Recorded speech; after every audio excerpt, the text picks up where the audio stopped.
आपके चीफ गौतम वागले ने क्या कहा? कार्तिक ने मुस्कुराते हुए पूछा। राघव वर्मन ने सम्मानपूर्वक कार्तिक को फोन लौटा दिया और कहा, चीफ ने कहा कि अतिथि कार्तिक को इसके बारे में कोई भी चिंता करने की जरूरत नहीं है। लाइन ग्रुप हमेशा से ही अति अहंकारी कम्युनिटीज को खत्म करने की योजना बनाती आई है। भूत आसुरी कम्युनिटी उनमें से ही एक है। किसी भी कम्युनिटी को साधारण दुनिया में बुराई करने देना अच्छी बात नहीं है। ये शब्द कार्तिक के काम को सही होने का रीजनिंग दे रहे थे।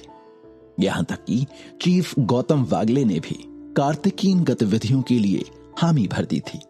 ग्रुप के चीफ के रूप में वो कोई भी नई परेशानी नहीं खड़ी होने दे सकते थे। वास्तव में राघव वर्मन अपने दिल में जानता था कि लायन ग्रुप कार्तिक का साथ दे रहा है। कार्तिक ने अपने होठों को दबाया क्योंकि लायन ग्रुप अभी उसे जवाबदेह ठहराना नहीं चाहता था। इसलिए वो कुछ समय पाकर खुश था।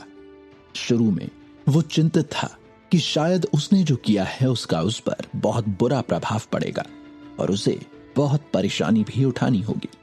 लेकिन उसे उम्मीद नहीं थी कि गौतम वागले का जवाब उसे इस तरह चौंका देगा और वो भी उसके पक्ष में फैसला करेगा। लेकिन कार्तिक अभी सोच में पड़ा हुआ था। क्या वाकई में गौतम वागले ने उसे इसलिए जाने दिया था या फिर कुछ और था जो लायन ग्रुप में अंदर ही अंदर चल रहा था, जिसके बारे में वो नहीं जानता?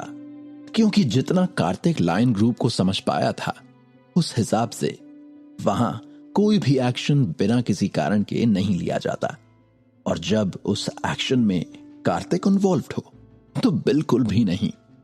कार्तिक ने राघव वर्मन की ओर देखा। राघव वर्मन ने भी कार्तिक को देखा, लेकिन वो समझ नहीं पाया कि उसके दिमाग में क्या चल रहा है।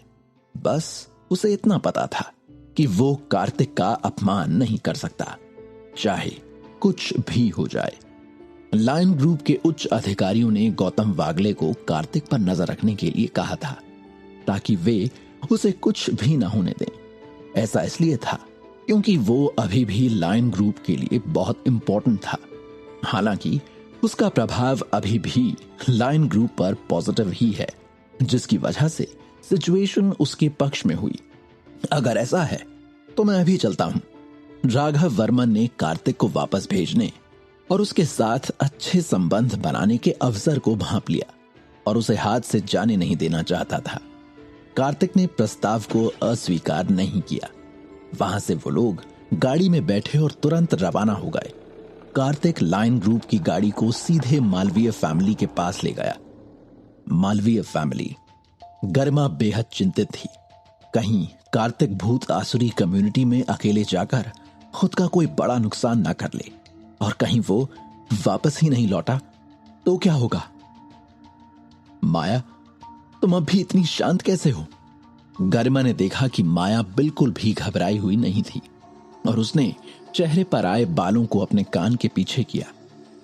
माया ने अपना सिर थोड़ा सा हिलाया और कहा, मुझे भी उसकी चिंता है, लेकिन मेरी ताकत फिलहाल काफी नहीं है। मैं केवल एक ही चीज कर सकती हूं और वो है उस पर अटूट भरोसा। गरिमा चुप थी और उसी समय मालवीय फैमिली के घर के बाहर लायन ग्रुप की गाड़ी आकर रुकी। गाड़ी की आवाज सुनकर गरिमा और माया चौंक गए। माया ने देखा कि घर के बाहर एक गाड़ी आकर रुकी है और ये तो लायन ग्रुप की पर्सनल कार है। गाड़ी को देखते ही माया की आंखें बड़ी हो गईं। लायन ग्रुप की गाड़ी?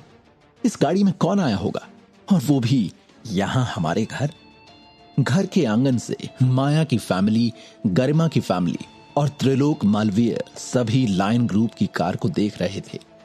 उन सब के मन में एक ही विचार आया, क्या ऐसा हो सकता है कि लायन ग्रुप यहां कार्तिक के लिए आया हो? कहीं कार्तिक ने कुछ अनर्थ तो नहीं कर दिया?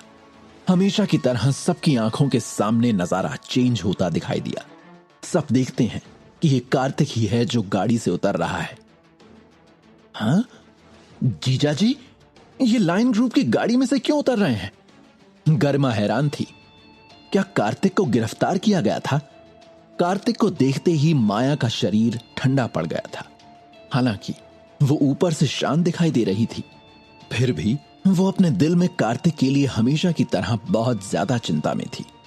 राघव वर्मन को यहां तक ड्रॉप करने के लिए थैंक यू कहने के बाद कार्तिक मालवीय फैमिली के घर के अंदर चला गया। जीजा जी, आप उस लायन ग्रुप की गाड़ी में क्यों आए? सब सही है ना? गर्मा मन ही मन सोच रही थी कि कार्तिक बहुत ज्यादा ही सीक्रेटिव होता जा रहा है। कार्तिक मुस्कुराया और उसने कहा, क्योंकि मैं भी लायन ग्रुप का ही एक सदस्य हूं। मानो सबके पैरों तले से जमीन खींच ली गई हो। सभी हैरान रह गए ये जानकर कि कार्तिक लायन ग्रुप का सदस्य था। कार्तिक, भूत आसुरी कम्युनिटी की सिचुएशन का क्या हुआ? क्या जवाब है उनका? माया ने आगे बढ़कर पूछा। कार्तिक ने माया के बालों को अच्छी तरह से साफ किया और कहा, आज से कोई भूत आसुरी कम्युनिटी ही नहीं होगी। कार्तिक ने इस इंसिडेंट के बारे में बहुत ही कैजुअली बताया, लेकिन वहां खड़े सभी ने यह चौंकाने वाली खबर सुनी। नागपुर की दुष्ट भूत आसुरी कम्युनिटी को वास्तव में कार्तिक ने खत्म कर दिया था। ये बहुत सीरियस और डरने वाली बात थी। जब त्रिलोक मालवीय ने भूत आसुरी कम्युनिटी के डिस्ट्रक्शन के बारे में सुना तो उसने खुद को अंदर से कमजोर महसूस किया और वो पास ही रखी कुर्सी का सहारा लिए झुक गया। उसे लगा कि अब तक उन्होंने जो कुछ भी किया था वो सब बेकार हो गया है। उन्होंने भूत आसुरी कम्युनिटी में गरिमा की शादी करवाने के लिए हर संभव कोशिश की थी, लेकिन कार्तिक ने तो भूत आसुरी कम्युनिटी को ही आसानी से नष्ट कर दिया था। इससे ऐसा लग रहा था कि कार्तिक की पावर भूत आसुरी कम्युनिटी से कई गुना अधिक थी। हालांकि उनके मालवीय फैमिली, माया की फैमिली और कार्तिक के बीच संबंध खास सही नहीं थे। त्रिलोक मालवीय ने इस घटना के बारे में जानकर अपने दिल में खेद महसूस किया। जब माया और अन्य लोगों को पता चला कि लायन ग्रुप ने इनडायरेक्टली कार्तिक को भूत आसुरी कम्युनिटी को खत्म करने की अनुमति दी है, तो वो और भी चौंक गए। ऐसा साफ दिखाई दे रहा था कि लायन ग्रुप का कार्तिक के प्रति पर्सपेक्टिव नॉर्मल नहीं था। त्रिलोक मालवीय ने एक उदासी भरी आह भरी। यहां तक कि लायन ग्रुप भी कार्तिक के लिए बायस्ड था। वो अब और क्या कह सकता था। चलो चलते हैं, मामला सुलझ गया है। चलो वापस चलते हैं, कार्तिक ने कहा। क्या हमारा अभी जाना जरूरी है? गर्मा अभी यहां से जाने के लिए खुद को मना नहीं पाई थी। कार्तिक मुस्कुराया। वो यहां केवल इसलिए आया था क्योंकि माया गरिमा को भूत आसुरी कम्युनिटी में शामिल होते नहीं देखना चाहती थी। अब जबकि भूत आसुरी कम्युनिटी ही खत्म हो चुकी है, स्वाभाविक रूप से यहां और रुकने या करने के लिए कुछ नहीं था। कुछ और दिन यहीं रुक जाते हैं। वैसे भी फिलहाल ऐसा कोई अर्जेंट मैटर नहीं है पुणे में जिसके लिए हमें तुरंत वहां जाना पड़े। माया ने कार्तिक के कंधे पर हाथ रखा और सहलाते हुए कहा। वो अभी वापस नहीं जाना चाहती थी। अभी ऐसी कोई खास अर्जेंसी भी नहीं थी। अभी कुछ दिन यहां रुककर थोड़ा रिलैक्स किया जा सकता था। कार्तिक ने कहा, अभी भी घर में लिटिल व्हाइट लायन है। क्या तुम्हें इस बात का डर नहीं है कि ये घर को तहस नहस कर देगा? माया ने इसके बारे में सोचा। बात तो सही है। लिटिल व्हाइट लायन का भोजन केवल 2 दिनों के लिए ही पर्याप्त था। वो खाना खत्म होने के बाद परेशानी तो होगी ही। क्या तुम पोर्टल नहीं खोल सकते? माया ने पूछा। ये तय है कि मैं कुछ दिनों के लिए नागपुर में रुकना चाहूंगी। जैसे ही उसे थोड़ा संतोष होने लगा, उसे अचानक कार्तिक की वो ट्रिक याद आ गई। वो पहले भी ऐसे ही एक बार माया को अपनी ट्रिक में फंसाने की कोशिश कर चुका था। माया अंदर ही अंदर हंसी और गरिमा को शॉपिंग के लिए साथ ले जाने के इरादे से वहां से चली गई।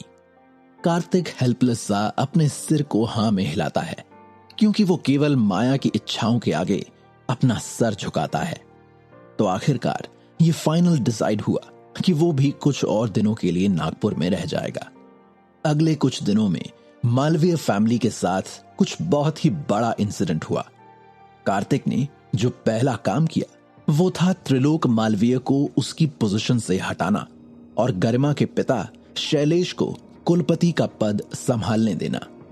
मालवीय फैमिली में किसी ने भी इस फैसले पर आपत्ति नहीं जताई।